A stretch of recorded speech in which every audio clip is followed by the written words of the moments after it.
Hello, and welcome to video number 27A in this sub-series of 2 videos exposing the Jesuit Vatican shadow empire and its use of puppet dictators like Napoleon and Hitler as counter-Reformation swords of vengeance against the peoples of the earth. These 2 videos are only a synopsis of a very extensive subject, as time does not permit the coverage of all details here. That has been done more expertly by other authors, and their work is available to access should you desire to do so. The purpose of this summary is to inform and warn all those who have eyes to see and ears to hear, those who have a respect and desire for the truth. First, here is some damning information about the papacy and its Jesuit military order. In 1550, 10 years after the founding of the Jesuit military order, Pope Julius III actually issued a coin stating his claim to universal temporal political power with the motto, "The nation and kingdom that will not serve me shall perish." People, this is the murderous papal threat to mankind that has been uttered by many popes. This threat against mankind still stands today. It began its life in 1215 AD, written into the Fourth Lateran Council under Pope Innocent III, and then was modified and written into the 1563 Jesuitical Council of Trent document, declaration with more than 100 anathemas cursing anyone who dares to disobey the Pope of Rome. It was then rewritten into the Jesuitical document Syllabus of Errors, published on December the 8th, 1864, under the direction of Jesuit Superior General Peter Bex. There it is. 900 years of Rome's murderous threats enshrined in their own documents. This is not anything that I have made up. It is all there for anybody to see and access. Now, understanding this intention against mankind, this is not idle threats. This is being carried out step by step, century by century, through a long string of wars. And we're at the end of it. We're at the tail end of this long campaign, murderous, bloody campaign against humanity that has gone for 5 centuries now. It's not over yet, but we're getting to the end. Looking back over the centuries to 1550, we see a multitude of nations and peoples crushed and destroyed by the Roman Catholic beast empire, with untold hundreds of millions murdered by genocide, civil insurrection, revolution, and war. Anyone who examines the facts closely will not be able to deny that Rome is guilty of causing this chaos and bloodshed, just as the Bible states in Revelation chapter 18 and verse 24. Modern history has not occurred serendipitously. It was and is planned and executed mercilessly by a hidden hand, the militant priesthood of Rome, the Jesuits, who are wolves in sheep's clothing. Savage wolves. Here is a quote by American President Franklin Delano Roosevelt, 33-degree Freemason and Jesuit coadjutor, confirming there is no serendipity or random chance in world politics. None. Please pay attention and be free of this illusion that politics is in any way democratic. It is not. He quoted, and I quote, "In politics, Nothing happens by accident. If it happens, you can bet it was planned that way. Unquote. Franklin Delano Roosevelt. And he would know, because he was totally controlled by the Jesuits. What we are witnessing today is the ongoing process of the extermination of Protestant Christianity. The social engineering of the world's populations is called the Counter-Reformation and was inaugurated by the Jesuits of Rome immediately after the Council of Trent in 1563. It is an unholy war against biblical truth and all mankind. It is important to note that modern history is a Roman Catholic history written by Jesuits and Freemasons. Please take the time to read the Fourth Lateran Council, the Council of Trent, and the Syllabus of Errors documents. These will confirm everything I'm saying as truth, and you can download these as PDFs from my website, darknessisfalling.com. In her book, The Black Pope, written in 1896, Mary Cusack, a former nun, states, and I quote, "It is here that the tremendous power of the Church makes itself felt. It is through this Jesuit direction that statesmen are compelled to act, not for the benefit of the country to which they belong, but for the benefit of the Church, which controls them. It is here that matters of the most secret nature are discussed and decided, like the present crusade against Islam, the attack into Afghanistan commencing on the anniversary of the naval Battle of Lepanto, when the armada of the Pope's Knights of Malta destroyed the armada of the Islamic Ottoman Turks on October the 7th, 1571. It is here that alliances are arranged and political treaties are agreed on." Unquote. That's the truth. The Jesuits hate this book. They have defamed the author, making it extremely hard to find a copy anywhere in the world today. This is what they do. They disappear any publication that comes out against them. They, through their media empire, they disappear those publications. And in one generation, people become totally unaware of the presence of the Jesuits. That's what it takes, is to disappear publications in one generation. People, all popes believe they are God and have God-given rights and powers. Pope Innocent III, that Antichrist of the Dark Ages, stated in the Fourth Lateran Council document of 1215, and I quote, "For the Pope holds the place on earth not simply of a man, but of the one true God." Unquote. Pope Leo XIII wrote in his encyclical letter dated June the 20th, 1894, "We," and I quote, "we the popes hold upon this earth the place of God Almighty." Unquote. This is undeniable evidence, mouthed repeatedly over 6 centuries, of the threat by the Roman cult to rule the earth. They remain the major threat to humanity and to freedom today. Here's the true Jesuit agenda.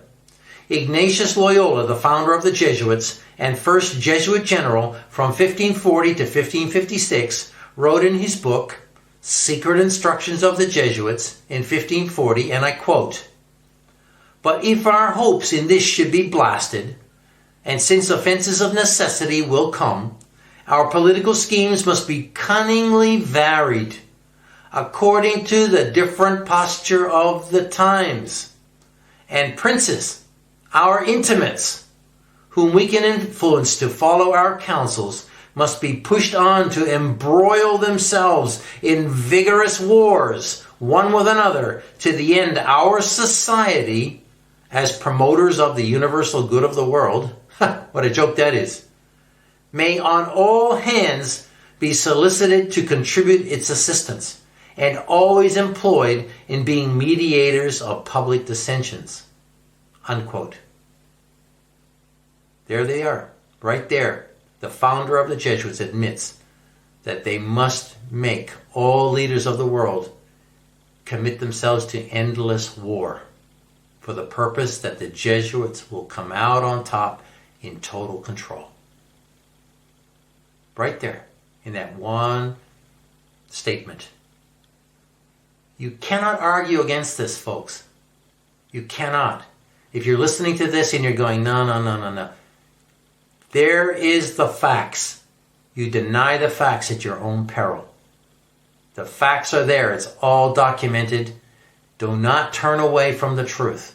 As hard as it may be to accept it, do not turn away from it. I urge you, accept it and understand this evil, this wickedness that controls the world today. This diabolical goal of the Jesuits has not changed. The Jesuits continue to execute this mandate of Loyola today with ferocious tenacity and heartless cruelty toward the peoples of the earth. They are the masters of war. Now just think about the millions and millions and millions of people who have died in genocides. These were all orchestrated by the Jesuits. Bloody murder against millions, untold millions of innocent civilians, men, women, and children who were butchered without a thought. That's the Jesuit heart. It's as black and wicked as the devil himself. History has been revised by Jesuit authors to the point where it almost doesn't make sense. You read some histories and you think, well, what's going on here? Why does this happen? It just doesn't make sense. So much detail has been omitted and or exaggerated that reference to the Jesuits and their connection to historical events is often difficult to ascertain. However, the truth can readily be found by perusing the writings of Jesuit authors and otherwise who were contemporary to their times and described events accurately and without bias. Original historical pictures and text, when combined, paint an ominous picture of diabolical cunning in covering up the truth about Jesuit involvement. Many scholarly books warning about the Jesuits have been disappeared by the Jesuits through their worldwide media conglomerate and are no longer available for purchase anywhere. Some only as PDFs online. Nevertheless, the truth will come out regardless of Rome's efforts to suppress it. In this video, I will attempt to cut through the myths surrounding two of the most influential characters in modern world history and give a simplified account of who they were and why they did what they did. You are free to make your own judgments, but I'm only presenting the facts. Napoleon Bonaparte, Jesuit agent and servant of Rome. Few people know that Napoleon Bonaparte, born 1769, died 1821, born on the island of Corsica, was raised by Roman Catholic parents and educated first by nuns until the age of 9, and then by the Jesuits in France. You don't hear about that in the history books. You got to look for that information. You can find it. I did.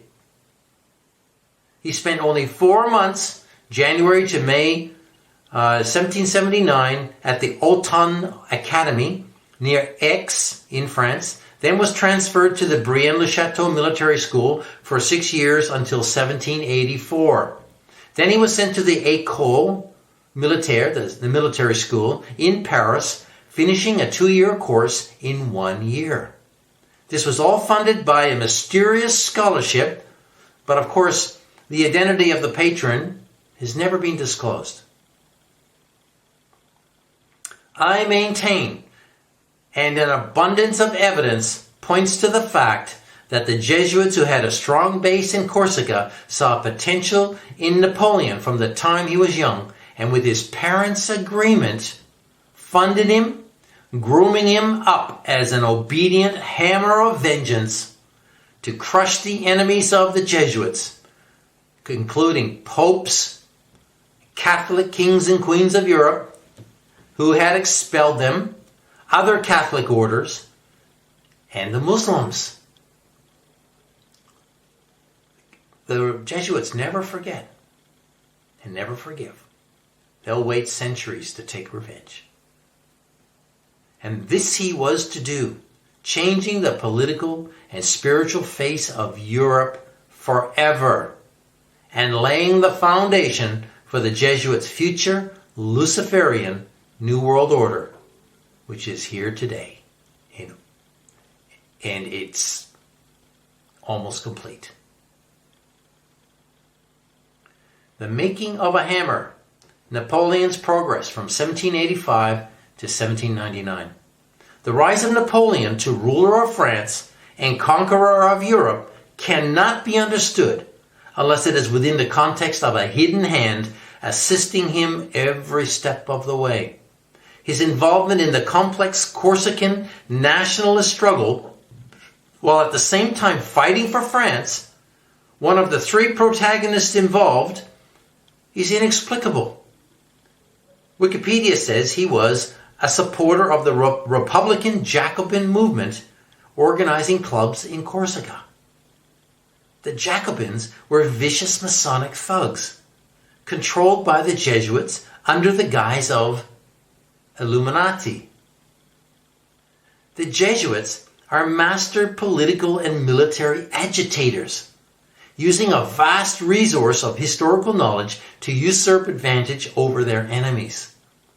All fourth vow Jesuits are highly trained in numerous academic fields and are military tacticians. The Jesuits always use a third party to do their dirty work, while they appear unconnected to major political and spiritual events. And this is why today people cannot understand, when I talk about the Jesuits, how the Jesuits are involved. There doesn't seem to be any connection. Well, it's because they use second, third, and fourth parties to do their dirty work, just like master criminals do. Their tactic is always the same: infiltrate and subvert their enemies secretly from behind the scenes. This behavior is in full accord with their fourth bloody oath. And if they can't infiltrate and subvert, they will launch an all-scale, full-on offensive by creating a war or a revolution. So it's either one or the other. They can't get in secretly. They'll take you down through bloody war. It is vital to remember here that in 1773, the Jesuits had already been suppressed by order of Pope Clement XIV. So Napoleon was being guided covertly by the Jesuits during his rise to power. Napoleon's advisor or handler was Emmanuel Abbé Joseph Sieyès, a Jesuit-trained clergyman, but he was a Jesuit. Writer, political theorist, and founding father of the Jesuitical social sciences. So we can see who invented social science. It was the Jesuits.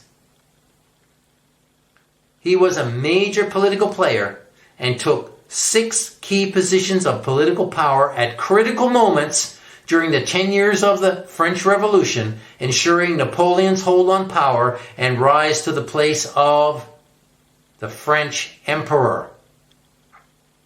This description of him by his associates is very chilling, that of a cold and dispassionate man. Van Dusen, on page 22 of his book, Sieyès, His Life and His Nationalism, states, and I quote, "Although Sieyès was passionate about his ideologies, he had a rather uninvolved social life. His journals and papers held much information about his studies, but almost nothing pertaining to his personal life. His associates referred to him as cold and vain. In particular, Charles Maurice de Talleyrand-Périgord remarked that, and I quote, "Men are in his eyes chess pieces to be moved. They occupy his mind, but say nothing to his heart." Unquote. He's a very cold man, Abisai is. This is a very accurate description of the Jesuit demeanor. Men devoid of any love for women or God. This is the heart of Satan himself. That's the heart of the Jesuits. The very heart of Satan. No pity. Cold. Black. No passion. Cruel. Beyond comprehension. Just as major political leaders today have powerful Jesuit handlers standing behind them, so did Napoleon. And you can see the pictures today of the powerful men of the world with Jesuit handlers standing behind them. You can find that online. It's not difficult to find. He did as he was told in exchange for earthly reward. Time and again we read that Napoleon disobeyed commands or left his post or backed the opposing side and yet was not reprimanded, punished, or shot for treason. How is that even possible? Only if powerful people were looking out for him and paving the way forward. That's it. And pave the Jesuits did. He got away with murder. For example, he was promoted to captain in the regular army in July 1792, despite exceeding his leave of absence and leading a riot against French troops. He's a French commander leading a riot against the French military. Think about that. A French commander leading a riot against French troops. Isn't that treason? No problem. Instead of punishment or death, he was promoted. That's Jesuitical. Promotion for doing evil. That's a red flag. It is a diabolical, Jesuitical inversion of what is right. This happens again and again when reading the story of Napoleon's rapid rise to power. Somewhere between 1785 and 1795, Napoleon became a high-ranking Freemason in the Grand Lodge of Paris. You won't find, that's not easy to find either, that information. And that was recorded by Catholic historian Nesta Webster. European Freemasonry had been taken over by the Jesuits by 1776, when the Illuminati was created by Adam Weishaupt as a front for the Jesuits to conceal the Jesuits' underground actions during their 41-year suppression. Napoleon was Roman Catholic, a Freemason, and the willing servant of the Luciferian Jesuits. He was never at any stage acting as an independent agent, but totally complicit with his Jesuit masters. Napoleon understands fully who the Jesuits were and admits it. In exile on St. Helena, between 1815 and 1821, he wrote, and I quote, "The Jesuits are a military organization, not a religious order. Their chief is a general of an army, not the mere father abbot of a monastery. And the aim of this organization is power. Power in its most despotic exercise. Absolute power. Universal power. Power to control the world by the volition of a single man. Jesuitism is the most absolute of despotisms, and at the same time the greatest and most enormous of abuses." Unquote. Wow. Wow. The Jesuits used Napoleon and then used their English lackeys to assassinate him when he became expendable. That's what they do. That's what criminals do. They'll use you and then kill you. Could Napoleon's warning to us from the grave be any clearer?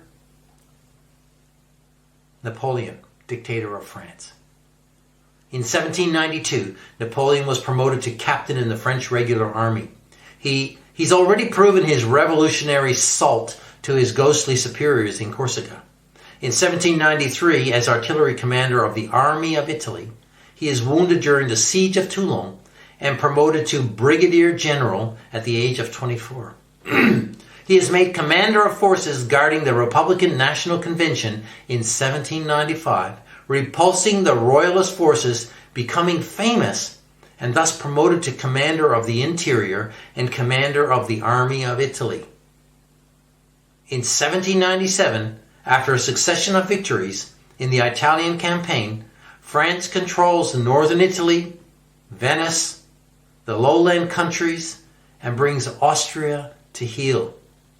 Between 1797 and 1799, Napoleon drives the Knights Hospitaller, later to be known as the Knights of Malta, out of Malta, crushes the Mamluk Islamic ruling caste in Egypt, and lays brutal siege to coastal towns in Palestine, what we know as Palestine today, or Israel, like Jaffa and Acre in the Ottoman territory of Syria and Galilee, in order to establish French control of the trade route to India via the Middle East.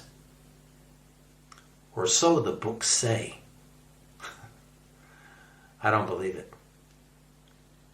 Looks more like Roman Catholic payback to the Muslims who opposed the Pope's attempts to capture Jerusalem and the Holy Land during the four major crusades between 1096 and 1291. Payback. That's what the Jesuits and the Roman Catholic Empire does. It pays back its enemies.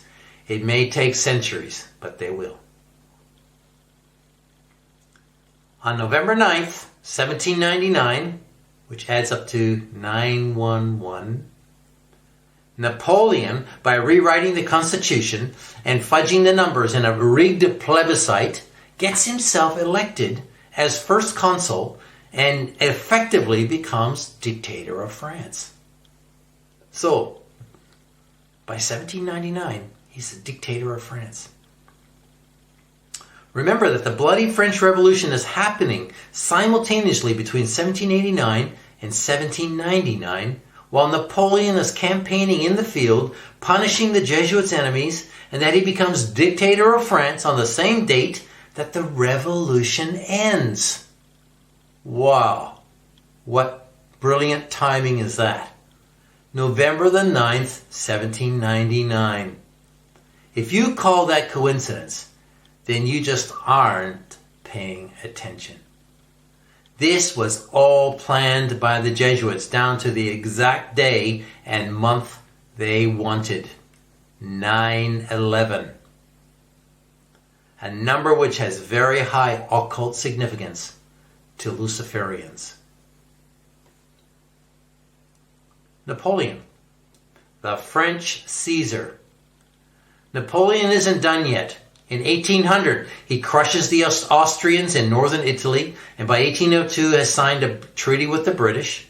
Using political intrigue and assassination plots against him, he harnesses sympathy and gets himself elected as emperor in 1804, believing himself to be a Roman Caesar. It's all Roman, folks. It's all about Rome and Roman symbology. It's all Roman. The Jesuits had recreated a new Roman Empire. Don't think so?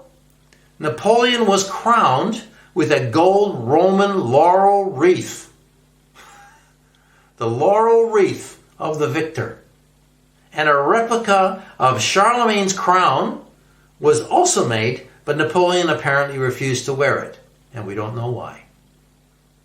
Napoleon greatly admired the Romans and preferred being the new Augustus Caesar of the Jesuits' newly created Holy Roman Empire, based in France. Here's a note. Charlemagne was the first Holy Roman Emperor, crowned in AD 800 on December the 25th. You just can't make this stuff up. December 25th is the height of the Luciferian winter solstice, later to become Christ Mass, a pagan Roman Catholic celebration of Saturnalia. It's all Luciferian. Nothing to do with Christianity at all. Between 1805 and 1814, Napoleon waged an ongoing campaign of battles against 3 more coalitions of European nations. Examining the different alliances and counter-alliances, battles that were thrown, and decisions that resulted in ultimate defeat, we see the rise and then steady decline of Napoleon. But even more telling, we see the Jesuit hand maneuvering the European powers like chess pieces on a board. Is it possible to display such genius in some battles? For example, at Austerlitz, Jena, and Auerstadt? Brilliant tactician. And then stupidity in others. For example, Leipzig, Aspern-Essling, and Waterloo. What happened? With Napoleon, this strange contradiction is what we see. It doesn't make sense. Unless someone is telling him what to do. Napoleon's Russian campaign is very telling. He waited until June 24th, 1812 to invade, but the Russians kept retreating and stalling until September the 7th. When they finally engaged Napoleon near Moscow, defeated, the Russians burned Moscow and retreated again. Napoleon waited another 5 weeks before making a decision to return to France. Why? Of course, the winter snows trapped the French army, and more than 350,000 men perished from exposure and the Cossack sword. Because of that delay, Napoleon, like a coward, abandoned his army to their fate and fled back to Paris in a sled. Can you believe it? This was the Jesuits destroying the youthful republican manhood of France. Napoleon was ordered to leave them there, abandon them, and come back to Paris. The Jesuits would do exactly the same to the youth of the German army, using Hitler and his Operation Barbarossa invasion of Russia in 1941. Exactly the same thing. Hitler would ignore the advice of his generals, resulting in an estimated 830,000 men lost in battle and as a result of the extreme winter conditions in Russia. Hitler, like Napoleon, inexplicably also delayed his invasion by 2 critical weeks, contributing greatly to the failure of a campaign which should have succeeded militarily. Any military tactician will tell you that what happened should not have happened. In his History of the Jesuits, written in 1854, G.B. Niccolini, a Protestant Italian patriot exiled to England, wrote, and I quote, "There is no record in history of an association whose organization has stood for 300 years unchanged and unaltered by all the assaults of men and time, and which has exercised such an immense influence over the destinies of mankind.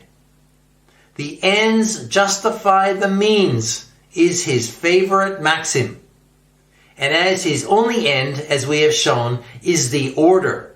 At its bidding, the Jesuit is ready to commit any crime whatsoever." Unquote. That's the Jesuit mind. The end justifies the means. They can commit any atrocity without one pang of conscience. the Roman eagle, and Caesar Napoleon. Napoleon continued to fight on against the coalition of European powers after his disaster in Russia.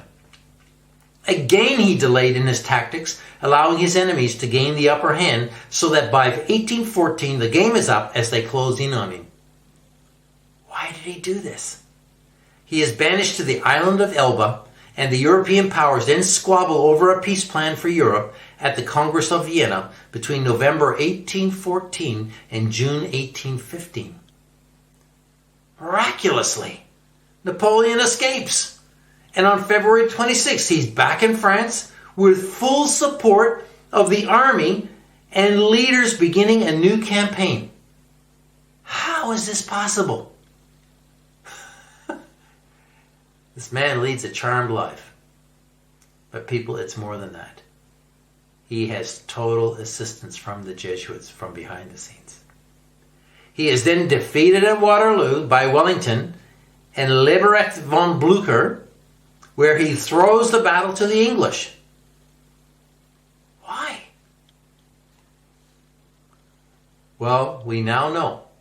Because the Jesuits used the news of the battle to feign defeat of the British and take control of the Bank of England through their papal Jew banker Nathan Mayer Rothschild, who bought up all of what were suddenly deemed as worthless stocks at pennies in the pound before his ruse was discovered. Too late. The Bank of England and the City of London are totally owned and controlled by the Jesuits today. That is brilliance. That's the mind of the Jesuits. Military geniuses. People, Napoleon was a pawn in the hands of the Jesuits. Abbe Sieyès gave him his orders and he complied. A victory here, a defeat there, according to the Jesuit plan for the chessboard of Europe. In the end, they checkmate him, killing him with arsenic in exile. Did he see it coming? The ignoble end of a hammer of vengeance used to smash the non-compliant Catholic monarchs of Europe and eliminate the Protestant peoples of Europe. That's what it's all about.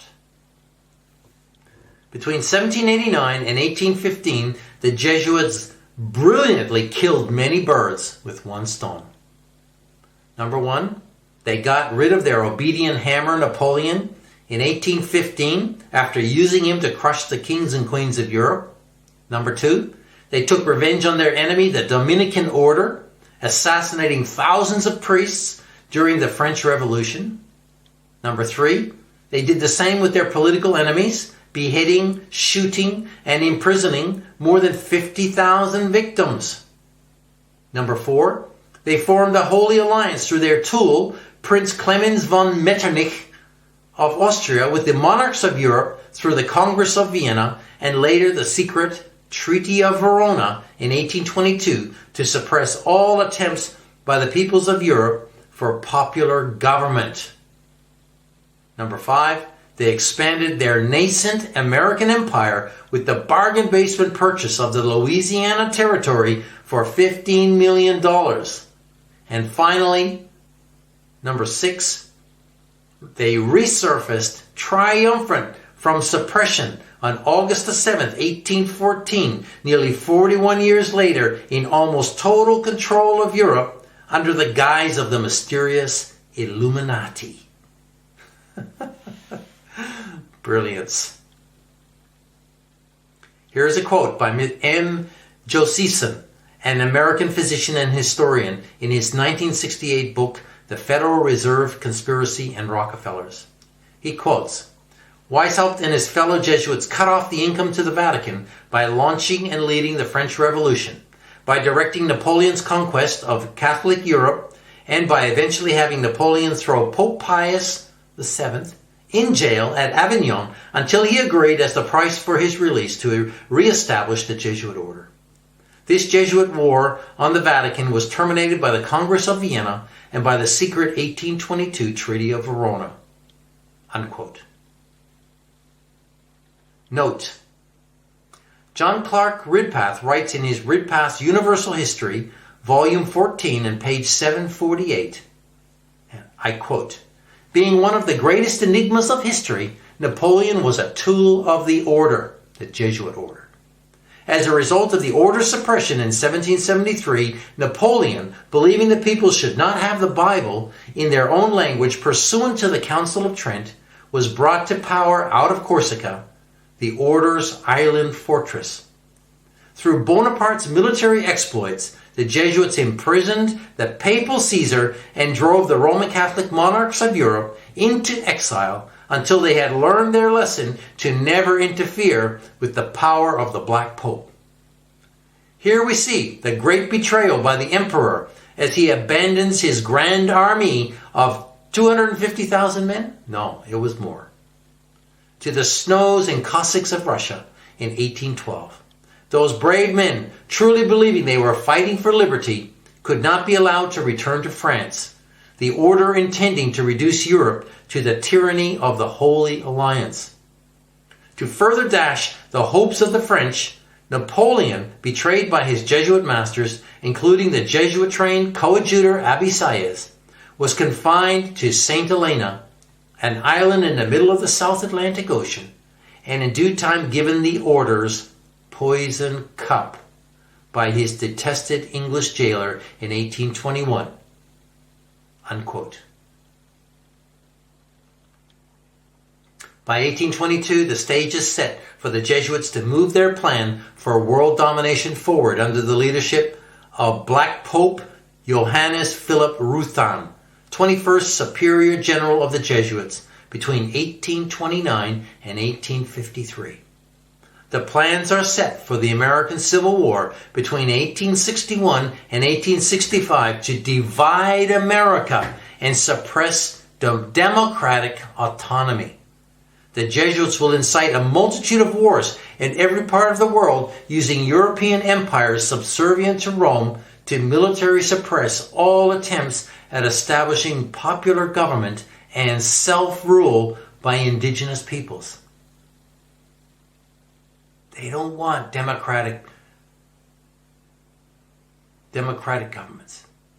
They don't want nationalist governments. They want governments with dictators that are totally controlled by Rome. The Holy Alliance of 1815 had consisted of Russia, led by the Romanovs, Prussia, led by the Hohenzollerns, and Austria, led by the Habsburgs. But by 1914, all three had long abandoned Rome, asserting their independence and thwarting the Jesuits' master plan. The Jesuits were enraged and embroiled Protestant, Lutheran, Prussian Germany, and Austria in the First World War, ending in their defeat and humiliation by 1918. Then, in 1917, they orchestrated the Bolshevist Revolution in Russia,